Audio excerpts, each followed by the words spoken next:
Hi everyone, welcome to our live stream this evening. Lovely to see you all.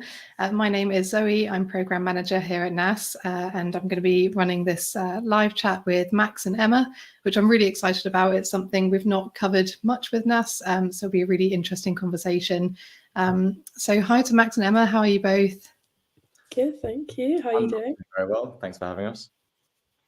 Good, yeah. Thanks for coming on. So tonight we're going to be chatting all about university life with Axial SpA.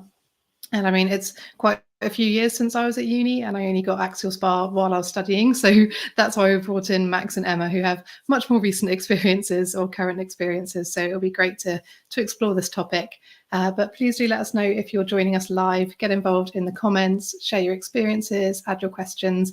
It'll be great to get the conversation going. And we'll have time after our chat to have a bit of a Q&A at the end as well. So if you're looking for any advice or support, please do pop your questions and comments in the chat there. So for anyone who's watching live, we will have the recording staying on our YouTube channel and across social media as well. So you can come back, watch back anytime. And hi to anyone who's watching on catch up as well. Please do send any questions over to us. So before we get started, I think it'd be great if you both tell us a little bit about yourselves, about sort of where you're at with university life and with your condition as well. So Max, I'll come to you first. Hi, my name's Max. I'm 28. I'm post-university now, a few years as well. I did an undergrad followed by 2 postgrads, law conversion and then the bar. And I was diagnosed just before I went to university. So I was officially diagnosed when I was 17. So my university experience very much coincided as well with learning how to deal with AS at the same time, which was a little bit formative. And I think it kind of shaped not just university life in terms of how to communicate and deal with it, but kind of postgraduate, early adult, young adult life as well, and kind of the coping mechanisms and realities of working with it, whether it's university coursework or your actual work. There's a lot of kind of shared issues essentially and kind of shared tips and tricks between the two. But that's a little bit about me. I was symptoms from 12-ish, give or take, and it's been a while. I think over half my life now with AS. So yeah, it's been an interesting journey. So hi everyone, I'm Emma. I'm 21, still in university, so a bit of a different perspective. I'm in second year now. I technically should be graduating, but I took a gap year. Took a year out. I mean, I got diagnosed at 18, so I think it was the end of my A levels. That wasn't actually the reason I did take a gap year, but I think probably looking back at it now, that's probably the underlying reason I took a gap year, just to sort some things out, not rush straight into university, really look after myself. So yeah, I got diagnosed 3 years ago, but I've had symptoms since I was about 11 or 12 because I was a competitive runner and I kept getting loads of issues, which was really confusing, being that young and not really knowing what was going on. And so I went to, hospital a lot, and they just said I had bad posture and I was on my phone too much, how it is. And then at 18, they're finally like, yeah, okay, you have AS. And I was like, I kind of knew it because my mum has AS and she used to be a rheumatology consultant. So she would go with me and she would be like, no, I think she has this. And they'll be like, no, you're wrong. So yeah, it took a while to get there, but got there in the end. I'm glad you finally got there. Sorry to hear it was such a challenge, even with your mum's experiences as well. Yeah. So it'd be great to hear from you both, sort of whether your Axial SpA affected kind of what course you chose to study, what university you chose to go to, just any kind of advice you've got for people who might be in that situation of kind of already having the condition and looking at what they're wanting to do. So Emma, if I come to you first for that. Yeah, so I mean, course-wise at university, wasn't really affected at all by my AS, really. I mean, I only did this course, actually got rejected from other courses. So yeah, really not to do with my AS, but location-wise, I chose a place that wasn't too far from home if I needed to go home. Or, it was, my university is right by a really, really good hospital. So I made sure that, it had that, and I didn't want to go somewhere too remote that didn't have access to really good, facilities. And I mean, I guess in some ways my course was sort of affected by my AS because I didn't want it to make it like too rigorous. You know, I wanted to be able to have a balance. Don't want to do like engineering or something like medicine, which really wouldn't give me much of a balance, because I think if I did that, I probably wouldn't last and probably would drop out, because I don't think that's sustainable given, you know, my condition and, you know, what I need to sustain myself, really. Yeah, I think that's really it. I also wanted to go somewhere that, you know, I know people had gone there in the sense that I know it has good support. I wanted to make, like, I didn't want to go to a place that was quite, you know, new to me, just because, you know, if it didn't have that support, it had not a bad reputation, but it didn't have that like reinforcement that it could help me, that I feel like that would worry me a bit. Yeah. Say that. Yeah, go ahead, Max. I think I almost went the opposite direction with that all, and I kind of took this as my opportunity to really try and see what I could get on with. Not because I think I necessarily felt as, I didn't feel particularly comfortable with it, but I chose not to stay in the UK. I didn't, you know, my course, I knew I was always going to do humanities. I hadn't, you know, I didn't do the A levels for a STEM subject. So I always knew I was going to be in humanities. I think it might have influenced the career direction that I went into, but not so much my university course selection. I ended up doing my undergrad in the Netherlands, which probably introduced certain challenges that I wouldn't have necessarily have faced if I had stayed in the UK. You know, flying back for hospital appointments and the issues of getting medication abroad and flying with it all. And this was back when Humira had just come onto the NHS. I think it was 10 years ago. It was Humira had just been introduced. So there were all these kind of red tapes, and no one really knew how to, if you could travel with it, how you're supposed to travel with it, you know, how long it could be out of refrigeration. There were a lot of challenges that I had made an already challenging existence more challenging. But for me, I think I viewed that as, you know, I really want to go have this experience, and I'm going to try and find the way to do it, which wasn't easy. And I don't know if I would recommend that entirely for everyone. I think it really depends on your support network and where you drive or where you derive support from. I had a lot of faith in my parents at the time, and still do. They're still extremely supportive, but I knew that if something had gone wrong, they would have been there to kind of catch me in that fall, even if I was abroad. But I also kind of like ran the numbers, and for me, studying in the Netherlands was almost it would be the same journey time as me studying in, you know, Edinburgh. So it wasn't, you know, there was a lot of rationale that I could justify this foreign experience in terms of timing. So it wasn't too bad in that sense. I think it seemed more scary than it was, but much like you, I took a gap year as well. But I very consciously took the gap year to try and figure out, you know, my own limits, how to live with it. I took some time living abroad as well to try and understand, you know, different medical systems, how I could travel with my Humira and my medication, and what I needed to do to look after myself before I threw myself into that environment, you know, kind of fully.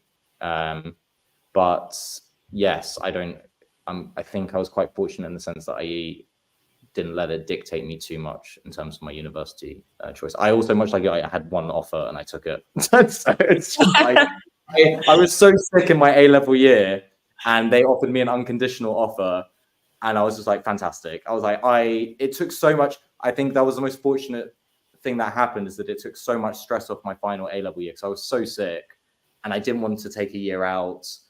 But so I knew that I could always justify my A-level grades later on with job apps or the bar course or whatever. But, you know, the peace of mind knowing that as long as I could make it through my A-levels, I would have that spot secured, took so much pressure off in terms of my final A-levels, which are stressful enough for anyone. But if you're in and out of hospital, you're sick, you're just there thinking, the idea of sitting an exam right now is the last thing I want to be doing. And I think I was really, really lucky. So a lot of foreign universities do that, so it might be worth looking into. If you have AS, you get your unconditional offer. Yeah, because that's really interesting, because like throughout sixth form, before I actually got my diagnosis, but I kind of knew something wasn't right, but like didn't really think about it that much, because, you know, A-levels just make you think about it all the time. I really wanted to study abroad, like do my undergrad abroad. Like I really, really want to do it. But I think in the back of my mind, I had this weird thing of like, you know, if you do feel unwell, that, you know, I didn't know it was AS at that point, well, sort of did, like, I was a bit anxious, and obviously like flying and all those things. But yeah, I'm thinking of maybe doing a master's abroad. I mean, that is only 1 year, obviously, so it's not. Yeah. But I think at this point, I have built up confidence and knowledge that I probably would be able to do that. I think it's developing the toolkit for those things as well. It's like knowing, regardless of where you are, how you need to handle your AS, regardless, you know, whether it's at home or somewhere else. Somewhere, you know, if it's not at home, the same things will always essentially apply. You know, do you have something that you need to fall back on in terms of either medication or a certain type of exercise or physios or whatever? You know, you can find physios, you can do, you know, go for a swim. Most places have a swimming pool. So it's the idea of developing your toolkit to allow you to live, regardless of whether it's university or anywhere else, a life that you want to lead. And I think once you start taking steps to building it, you'll realize that you can actually do much more within your own capabilities. Like, it doesn't have to be the limiting factor. It will be a factor to consider always, unfortunately. But I think the confidence will come with it with time. Yeah, I think. Yeah, no, 100%. I mean, like 2 years ago, when I was 19, like I probably wouldn't say I would study abroad. But now, like, I mean, if I can do uni in the UK, like there isn't really too much difference, like, to going, like, you know, in another country. Because one of the universities I did want to go to was Edinburgh, but I live in Cornwall. So technically, if I would have gone there, it would have been like going abroad anyways. It's probably longer from Cornwall to Edinburgh by car than it would be to fly to the Netherlands or Germany. Like, Definitely. that's the reality of it, unfortunately. And it's just weird. It's it's in the UK, it's still close to home. No, it's not. It's so far away. Yeah, definitely. That's some really great insights, and I like how you've both had like different sort of approaches to uni, different locations, everything, and yet there's still a lot of crossover in that as well. It would be great to hear in terms of kind of when you were looking at starting uni, if there were any sort of adjustments or accommodations you looked into from the institution themselves, like if there was any support that made that transition a bit easier. I don't know who wants to take that first. I'll go. Yeah, so before, because I had that year out, like it gave me time to, like, it wasn't like a rushed decision of like, oh, I've got my A-level grades and I'm starting uni in a month. Like, I had a while to really think about, you know, things. And so I contacted the uni and got a disability access plan, or a DAP, sorted out. I think that was in like the May before I joined. So that basically, like, I got an appointment, went to the university, sat down with someone, and they're like, okay, what do you need to tell us? What, like, you know, what do you need accommodating for? Like, so I basically explained everything, all the support I needed, so that when I got there in September, like, you know, everything was covered. I didn't have to worry about like talking to people, like, you know, asking to meet my professor or something and say this, but then I have to do that. All my professors, you know, it just complicated, you know, by doing that. So that was really, really, really helpful. So that means basically now if I'm having a flare up, I'm feeling bad or blah, blah, I can get my extensions automatically approved every time, basically, which is so useful. I used it a couple months ago. And like, you know, if I have to miss a compulsory lecture or, you know, something like that, like they'll understand and it's put in the works. And obviously, because they have so many students, like my lectures, like they have like 300 people in or something. So if I don't really have that in place, they're not really going to look at my email about, sorry, I couldn't make it, I haven't, you know, something on. They don't really very care. But if the uni's saying it, you know, it gives me like, you know, reason to like get away with it almost, you know, because if it's coming from me, they probably won't listen to me. You know, it's too many people. I imagine it takes a bit of the stress off as well, because it's sometimes when you're feeling rubbish, the last thing you want to do is like talk about it or explain it to someone. So to be able to just say, this has happened, you know, let them know, you know, that it takes it out of your hands as well, which is nice when you're not feeling at your best. Yeah, and like, because I think it covers every year I'm here, so it's perfect. You know, it's very simple. Like, it was really easy to do. I think I just emailed like someone at uni and just got it set up straight away. And I think obviously I had to send in proof of stuff, but it wasn't complicated. But I don't think many people know about it, and I don't know if it's universal or if it's like just a thing my uni does. So that's something I would check, definitely, because I know my uni's good at it, but I don't know if it's like that everywhere. I think the pastoral care side of things kind of kicks in with it. I had my seminar system in the Netherlands was a bit different. Our classes were really small, so we were generally kind of like 15-ish people per class. So it's a bit more intense, but it's also way more noticeable if you're not there. But the flip side of that is that it allowed me to kind of develop a relationship with my individual tutors. So I would have a conversation with my tutor, maybe not at the first lesson that we would have together, but very early on, I would just ask if I could grab them after class and just explain. Because there's one thing when they get these official looking emails from the university notifying them that a student has an exemption, etc. But I think having the human element of it and just talking to them, person to person goes a really long way. And I found that you'd almost get a little bit more leeway as a result of that, because it's not always just about exam periods or coursework deadlines. It's sometimes about, you've turned up to class, but you're just having an off day, and you're not feeling 100%, but you're not feeling so bad that you're not getting out the house. And those days still matter. Your education's still ticking along when you're there.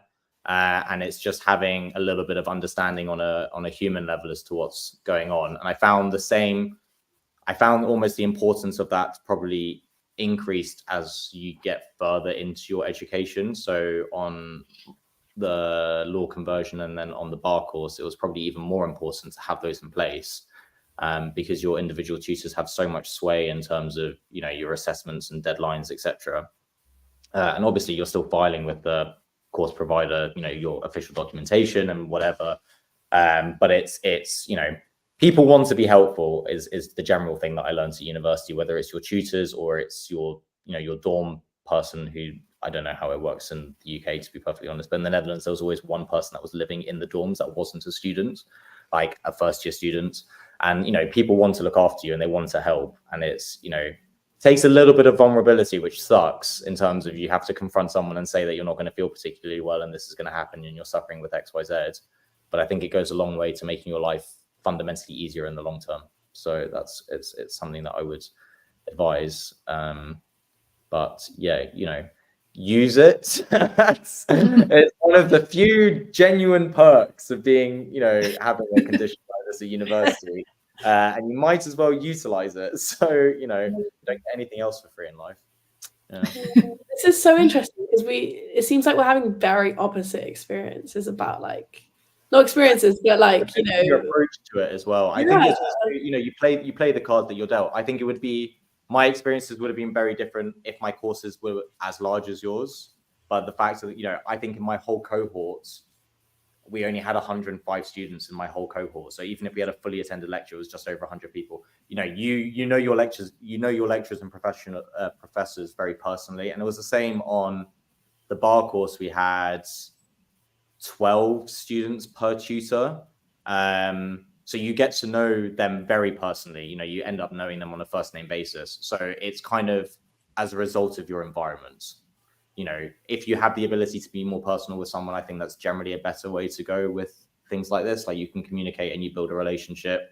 If you're just a number in a very large hall, you need to play the official game and have everything kind of really lined up and in place so that you can always rely upon it later on. But I think it's kind of, you have to make a judgment call as to what's going to be best for you in those situations. So yeah. Yeah. Yeah, it's good to hear such different. I did actually have to file, and I did actually have to file at one point and say that was because they were asking whether I was disabled under the Disability Act, Disability and Equality Act, because it's a very broad definition. So they did ask me to get some proof. They wouldn't take it at face value, so just be aware of that sometimes. And when they do challenge you on it, they're not challenging you on the fact that they think that you're lying, but they obviously need to cover themselves in terms of providing these kind of adjustment periods, etc. So I think the other thing is not to it can be quite intrusive when people are asking you for your medical history or a letter saying prove, show us that you're sick. And And I think especially for younger people, it feels like you've had to constantly justify the fact that you're sick for so long. And then you go to another place and they're supposed to be helping you and they're still asking you to justify your illness. So I would just be aware that they're trying to do it because they want to help you, not because they're challenging you and you don't look sick, therefore we need a letter from you, from your doctor or something. It's just, to everyone's benefit and security, I think, at the end of the day. Absolutely. And we'd always encourage people to get in contact with us here at NAS as well on the helpline if you weren't sure whether you're covered by the Equality Act, because most people with Axial SpA are with the UK Equality Act. But yeah, also if you're looking at in terms of like any information or sort of documentation you can give to kind of prove your condition, you can get that from your doctor. But also we can always chat about what sort of documentation would be helpful as well. So would recommend getting in contact with us. I'll recommend as well, anybody watching, do pop your questions in the comments. I'll put a little reminder on the screen as well. We're happy to answer any in the chat. I think there are some on the Instagram, but I don't know if they're appearing on the StreamYard. Because I've got the stream up on my phone. I can't see them on StreamYard, so I think maybe in the Q&A it'd be great if you... Thank you, because we are having some technical hitches this evening. So yeah, that's great. I'll help you. I'll get your help on answering those shortly, Max. Brilliant. So I think we've touched on it a little bit. Emma, you mentioned the fact that you went to a university close to a really good hospital for Axial SpA. So it'd be great to hear kind of how you both approached managing your care while away and studying. So if you want to go first, Emma.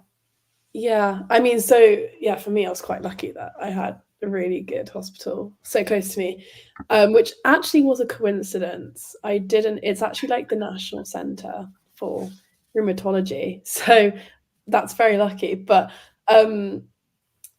yeah, so I think, I'm trying to remember what I did. I think I looked into it before I moved here again.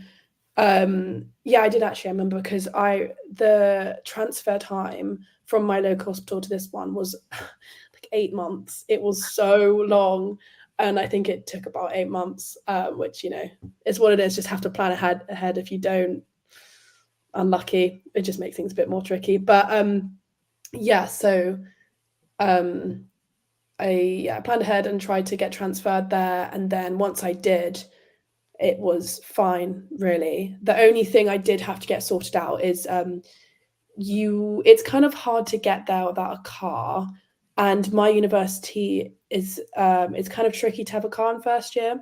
So I had to apply for a permit, but you need medical grounds. So I had to get that approved via the doctor. So I had to go, via GP to get approved to get a car permit. Otherwise you can't park. So I could go there to my appointments, because otherwise the only other option that's quite viable was Ubers, but that was like £10 to £15 each way, each time, and that just wasn't going to work really. So that's one thing I did have to get sorted out. But once I got that all sorted out, it literally fine. I mean, because of my DAP, if I did have to miss something, like, it's fine, like, they understood, and I would just go. And yeah, they've been really good.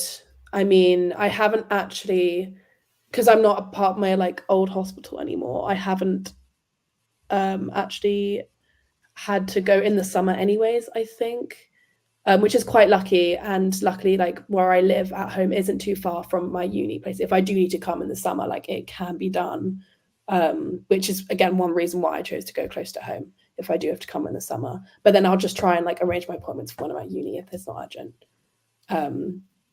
But yeah, I do have to sometimes rearrange like uni work and stuff. But for me, like, I prioritize my health, so I really I don't find that issue. And like, my close friends all know if I have to go and do something. Yeah, it's pretty all right for me. I'm not gonna lie, so far, touch wood. I like that as well, that you prioritize your health, because I suppose without doing that, then your uni work and your social life and everything is all going to suffer for it anyway. So it kind of makes sense to kind of think, no, that's got to come first in order to let you do the other things as well. That's really sensible. Yeah, I mean, it took a while to really get to that mindset. Like, I miss out sometimes, because I remember I went to hospital like in the evening, and then I was missing out on, you know, people going out and stuff, which, you know, isn't fun for first year uni student. You don't really want to do that, but, you know, looking back at it, like it is what I, you know, had to do it. And I think if I didn't do it, it'd be a stupid thing to do, prioritizing going out as a first year, you know, over my long-term health. So you just have to get over whatever FOMO you're feeling about not going out, really, and just get on with it. Yeah, definitely. How about you, Max?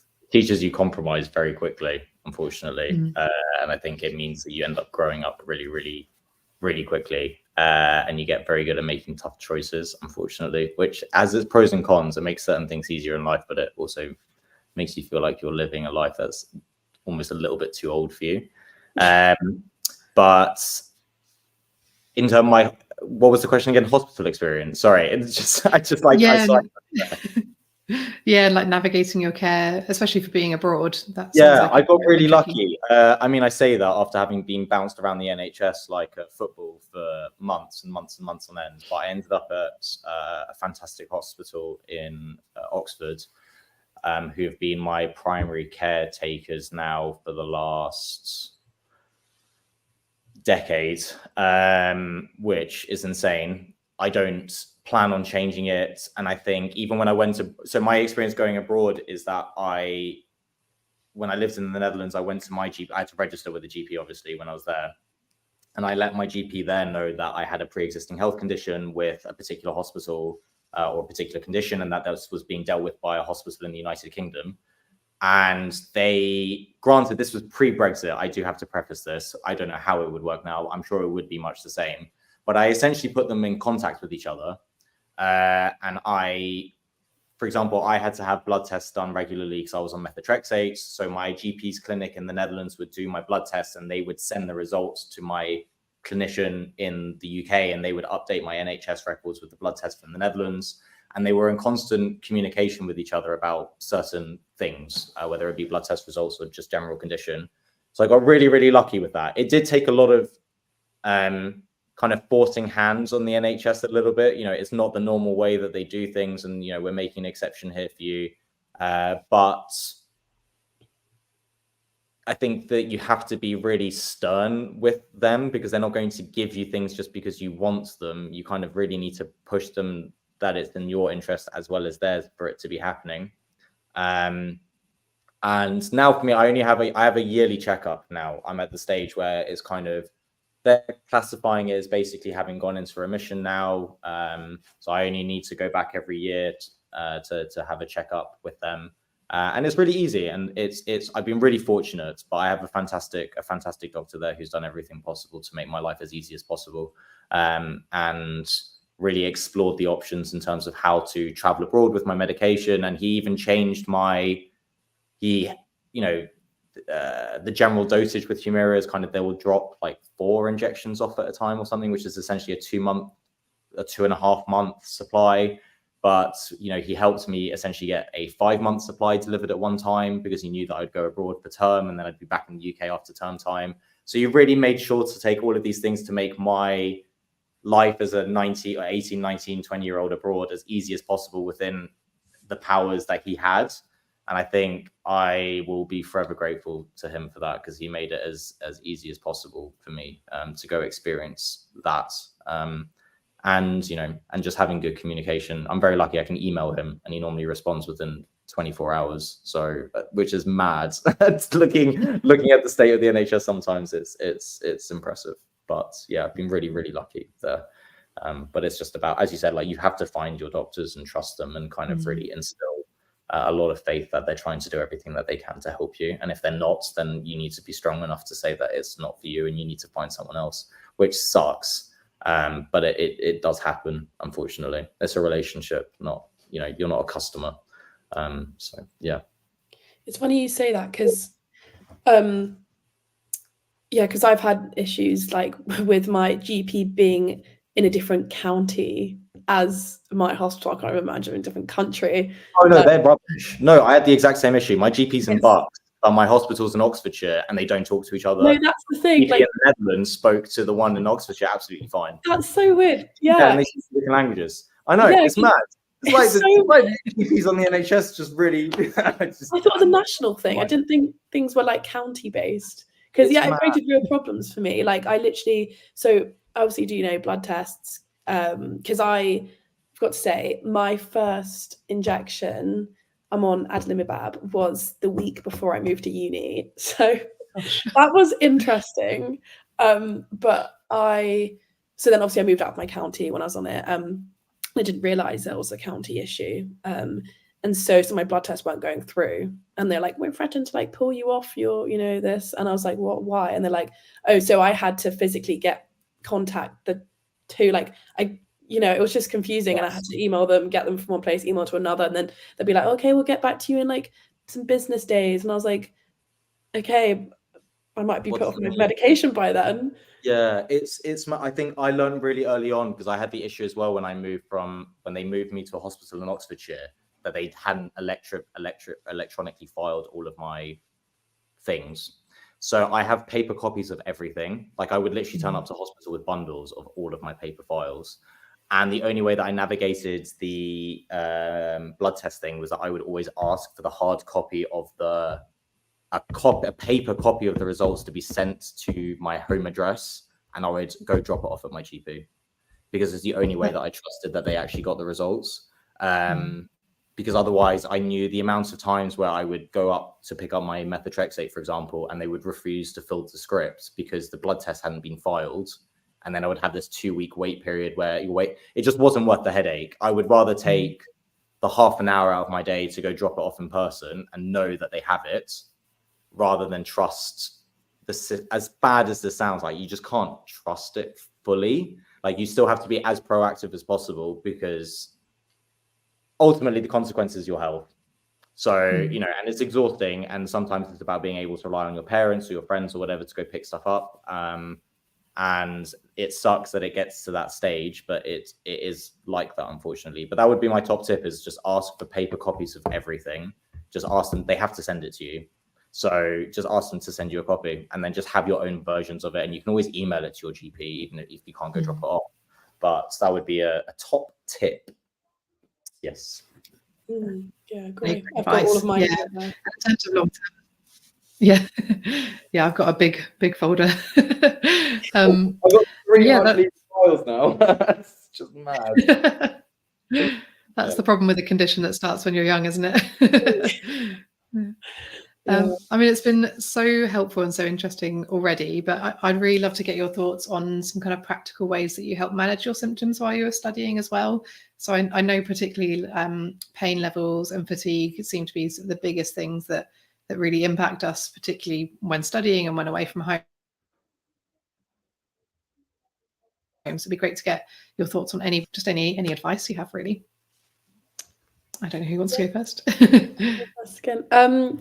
Yeah, I mean, this is, applies to a lot of things outside this condition as well, but like really pace yourself. Like I know people say that, but literally I can't express it enough. Like especially in first year, when things are just crazy, like you literally don't have any routine, that's just how it is. You really you have to think of yourself as, I know it's not really a nice way of saying it, but like not a normal first year student. Like you have to view your, like how you do things, don't compare them to the rest of first year. Like, like you have to stay in your own path and really like judge whether it's something good to do, like according to yourself, not according to what first year students should do, because it's very different. Like, so I, didn't necessarily do that much in first year, and I got so many infections.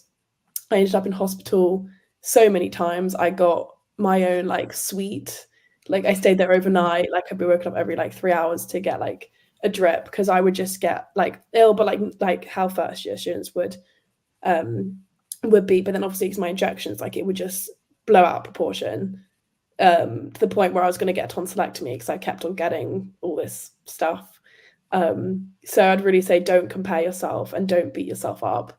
Pace yourself, and if it helps, write what, like, when you're feeling, a bit low, if there's something you can refer to that you wrote when you're like feeling okay, to like how you can make yourself feel better, if that makes sense. Like, because I know how easy it is to feel like really like irrational when just, you know, all over the place when you're feeling down and not feeling yourself. Like if you have something you can refer to remind yourself that this is what, you know what I mean, that you're okay and what you normally would do, and, you know, like something to help you get through it. And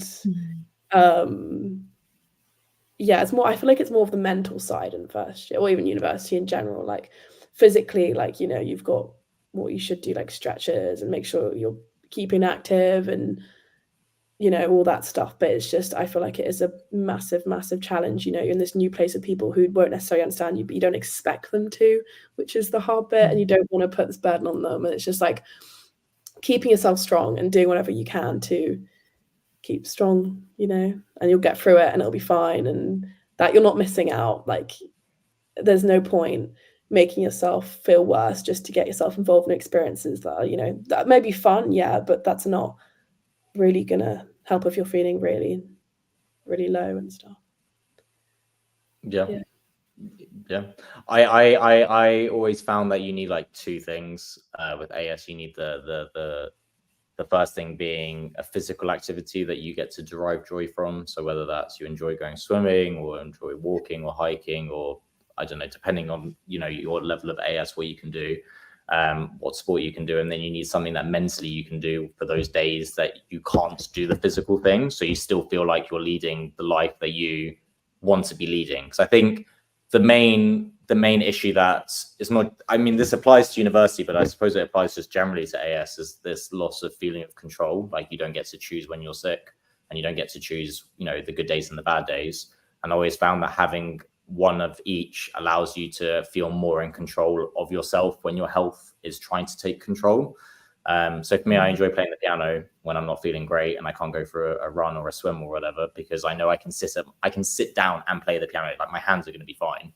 And it's kind of the mental win for me. So I don't feel like I've lost a part of myself that particular day.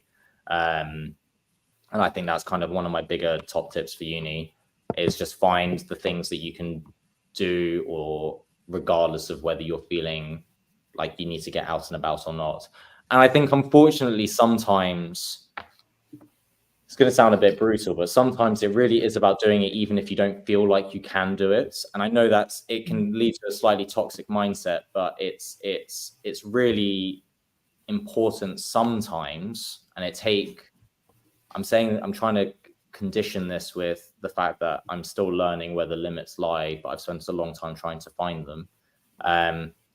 It really is sometimes about putting yourself outside of your comfort zone. There's a very fine line to be trod, though, between doing yourself harm and being uncomfortable, but mentally you're going to feel better later, and you know you're going to feel better later physically. It's like when your AS is flaring and you know that you should go for a walk because it's good to move, but you know that going for a walk is going to be incredibly painful because you're flaring, but you know it's probably going to help you after. You'll feel better afterwards because, one, you'll have gone for a walk, so you'll feel mentally you managed to do something, and secondly, it may not be like an immediate improvement in your quality of life, but you know it's probably in the longer term going to have been more beneficial to have gone for it than not.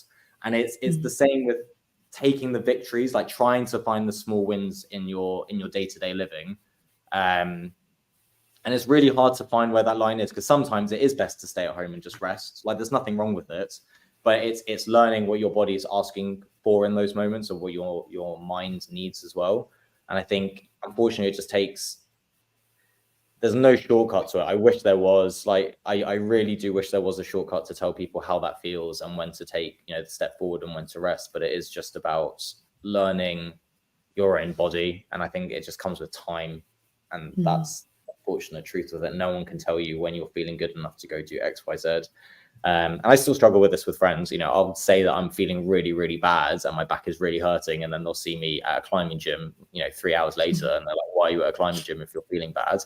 And you go, "Because I know I'm going to feel bad anyway, but this way I'm going to feel bad, but also feel like I haven't lost my day because I'm feeling bad. And I'm doing this on the off chance that I'm going to feel better physically afterwards, you know, having done a little bit of exercise." But it's really hard for people to understand that you can feel like you can't do something, but still have to do something. And I think that's the same with university life, with working life, with like any part of your day-to-day existence. It's a really delicate balance. Yeah. Yeah, I'd add to that, saying what I have found works for me is I have like, you know, a variety of things I get involved in uni, which have each one has a different level of energy it requires. Yeah. So I have at least one thing at different energy level, so that if I am feeling, you know, I'm having a flare up or not feeling good, I can still do one of the activities because it doesn't require much energy. So I can still, like, I'm not totally like stopping everything. So if I had like just one thing I was really involved in, which say I was a sport, like highly involved in it, and then let's say like, oh, I really didn't have that really high level energy that requires, I would have to stop a thing I'm doing. But if I have a variety of different things, then I can keep at least one thing going no matter how I'm feeling, if that makes sense. So like for me, I do some sport, but I also like write for my magazine. So if I don't have the energy to do the sport, I can still do the magazine because it just requires me writing. Like I can do it from my bed, you know. So I still have that, like, I still feel good because I'm doing what I like doing. Yeah, if that makes sense. I think that's a good thing to do. Definitely. It's a bit like I've picked up a slightly old lady hobby of doing embroidery, and it is exactly that. It's like it's very rare that I feel so unwell that I can't do that, and it's nice because it takes your mind off it as well, feels productive, but it's something that you can do even when you're really fatigued or in high pain. So it's good having that variety, definitely. Yeah. And we've touched a little bit on kind of how you explain Axial SpA to people you're studying with, but it'd be great to get your thoughts on, particularly when you're kind of first at uni and you're meeting a lot of new people. How did you navigate kind of whether you tell people about your condition, maybe to what extent you tell them, what's been helpful? Great to get your thoughts on that. I've been a little bit, I used to hide it, to be honest. And then I became loud and proud. And I think it made things so much easier, my life so much easier, being really open about it. I don't always delve into the intricacies of it. I think it's really hard to explain, and I think it also depends on the relationship that you have with the person that you're telling it about.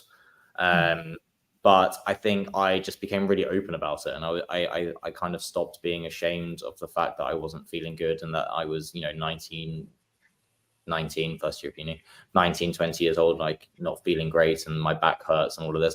I kind of just switched off to it, and I said, this is unfortunately my existence. And I think I realized that those who are going to be my friends and understand it are going to be my friends and understand it, and those that have an issue with it, or, you know, don't understand it or aren't empathetic to it at a human level, are not going to be the people that I'm going to be friends with anyway. And that was the reality of it. And I just gave up trying to pretend that everything was fine all the time. Granted, I still do, because you can't always show it. And I think even for yourself, it's not necessarily good to always be showing it to yourself. But yeah, I kind of just, you know, I'm not going, hi, my name's Max, I suffer from AS, my back really hurts today. But like, it's kind of just, you know, when it comes up, or, you know, for example, you know, you have to cancel on a night out with your friends because you're feeling particularly rubbish after a big work week, and then your back's flaring a little bit, and you're just not in the headspace to be going out and enjoying yourself. I just say, why? You know, my back's not feeling great, I can't do this today. You know, let's go next time when I'm feeling better. And you know, 99 times out of 100, they understand. And I think it does go back to the fact that people are generally kinder than you think they are, and generally want to help more than you think they do. And I think once you kind of have this mentality switch with it, you know, first, second, third year relationships in general become much easier. Yeah. I mean, I I'm still at university. I haven't exactly got it sorted. I mean, I don't, like, first year, I didn't really speak about it because, you know, you don't really know these people, just meeting them, you're just becoming friends with them. I don't really want to tell them that necessarily straight out of the blue. So yeah, I didn't really speak about it first year. I mean, this year, like, my housemates know, because I like keep my drugs in the fridge in the kitchen. I don't have a fridge in my room or anything like I did last year. And I think a couple of my friends know, but I don't talk about it that much. Because I feel like, to an extent, a lot of people are struggling with stuff at uni. So I feel like I don't, like, if I'm tired or I'm fatigued, I don't feel I have to explain it, because even if I didn't have AS, they would understand if I'm tired, because uni's just exhausting anyways.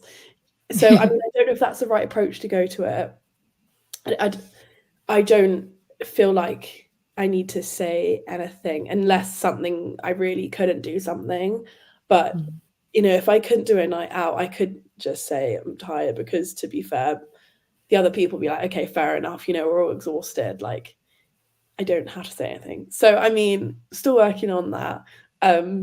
But if I do feel really bad, I probably will FaceTime my friends, like, who do know about it, or my family, or yeah, I haven't really got that sorted yet. It's hard to do. But I don't think there's a rule for it. I think that's the thing. Like, it's just, you know, I'm very loud anyway as a person, personality and voice wise. So like for me, that was my more natural way of displaying it, or like explaining it. And I, you know, for me, it's very natural for me to talk about AS. I think, you know, I've made it quite a large part of my existence now. I've been very fortunate to talk at a variety of events on it. And like, you know, if people want to know I have AS, it's very easy to find that I have AS. So for me, it's not something that I'm ashamed of.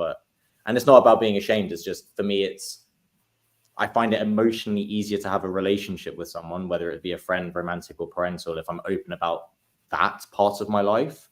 For some people, it's almost the opposite. They feel like, you know, it's going to change the dynamic of their relationship with their friends if they're too open about it, because it can present them as being someone who's suffering rather than someone who is their peers. And then you're worried that someone's going to treat you differently as a result. And like, everyone has their own experiences in terms of how they want to present themselves, how they want to be viewed by others, how they will find it easier to have their relationship with someone. You know, is it going to be easier for you if you don't tell everyone? Maybe yes. And in which case, then that's the best approach. And I think it's just learning what is easier for you to maintain these relationships with, you know, your peers, with your housemates, with your tutors, with whoever.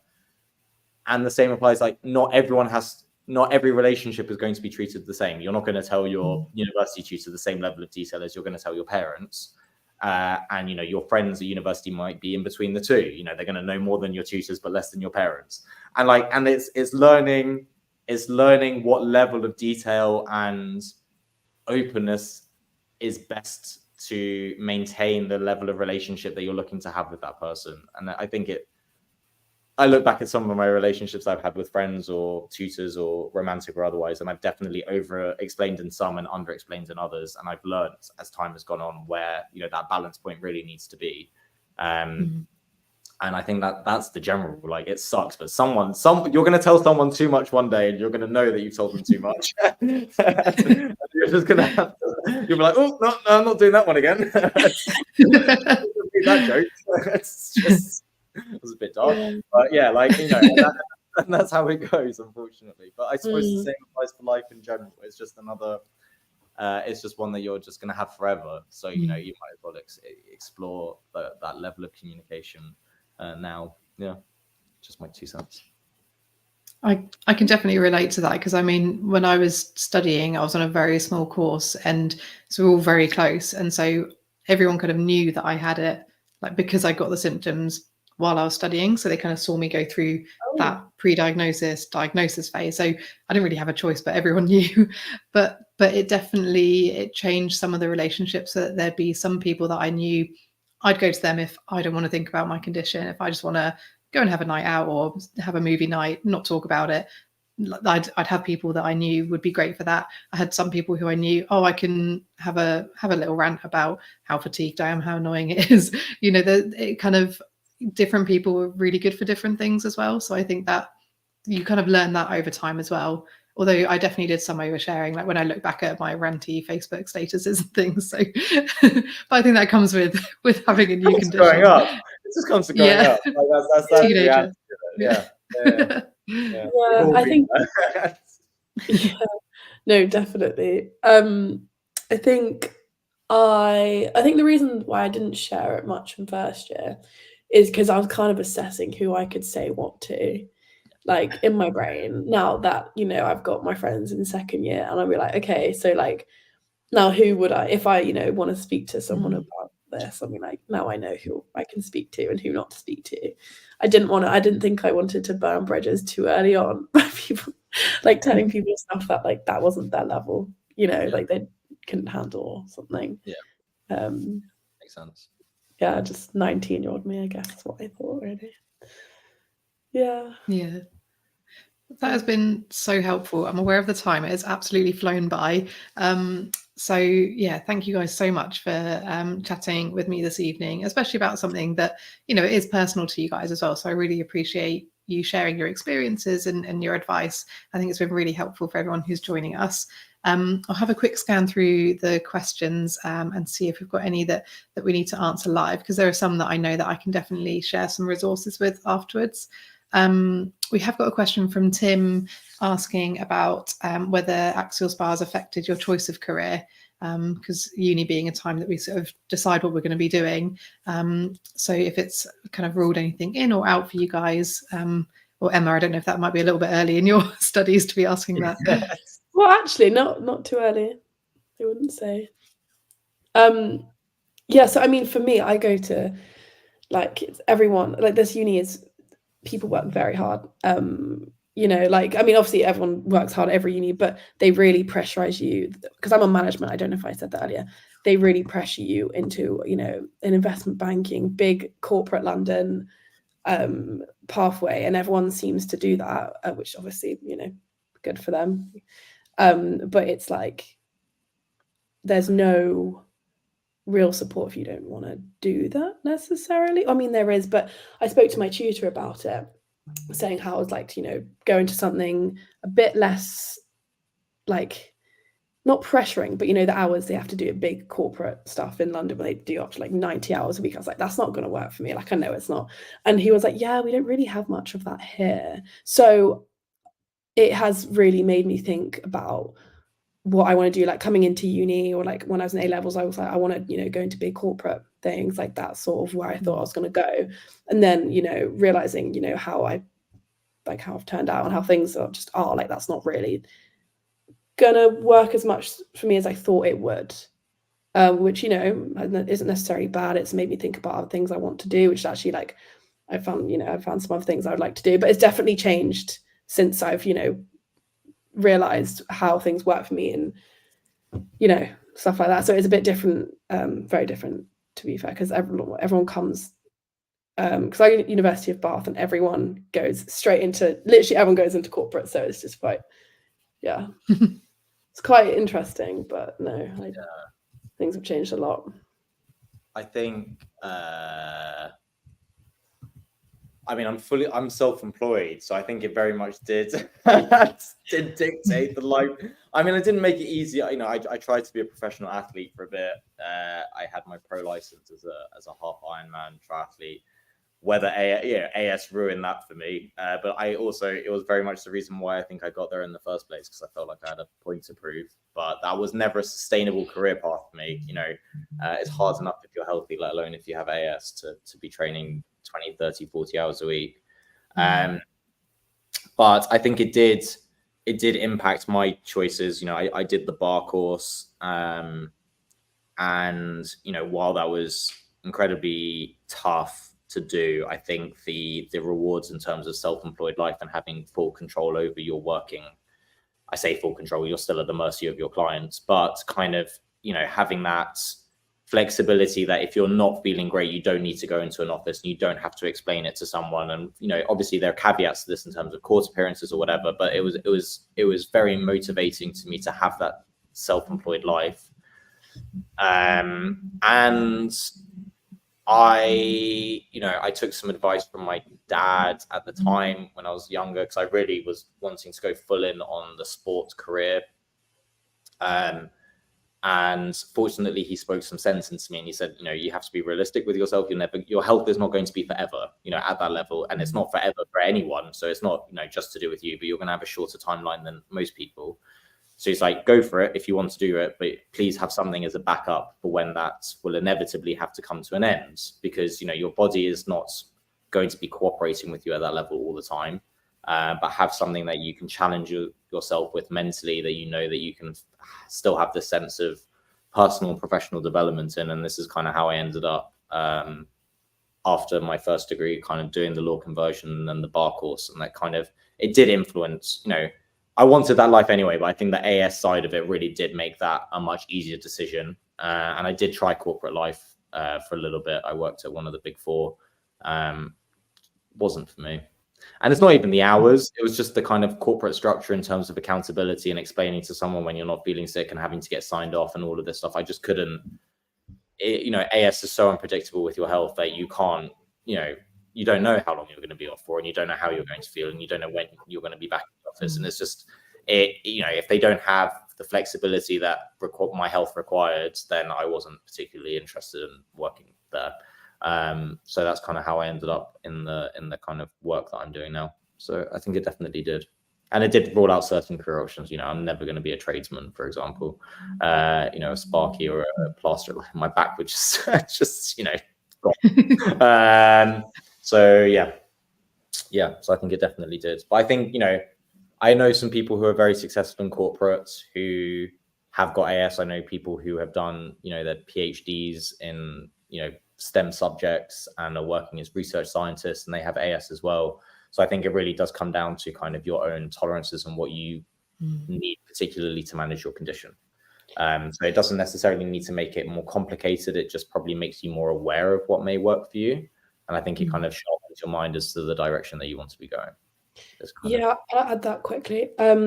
So in my gap year, I ended up working for corporate for a year full time, an internship in London. And I think that was the major, you know, I don't think this is going to work for me, just for myself. I mean, obviously it's may change in the future, considering that I had that job at like 3 months after I got diagnosed. That definitely was a hard period of figuring out what does work for me. So if that might change, but I think at that point, just for me, it wasn't really working. And I'm really glad I actually had that opportunity, even if, you know, I've realized I didn't necessarily enjoy it much, because it's kind of given me like, you know, more of a focus of deciding now I know what works for me or what doesn't, what can I do in the future that incorporates what works for me.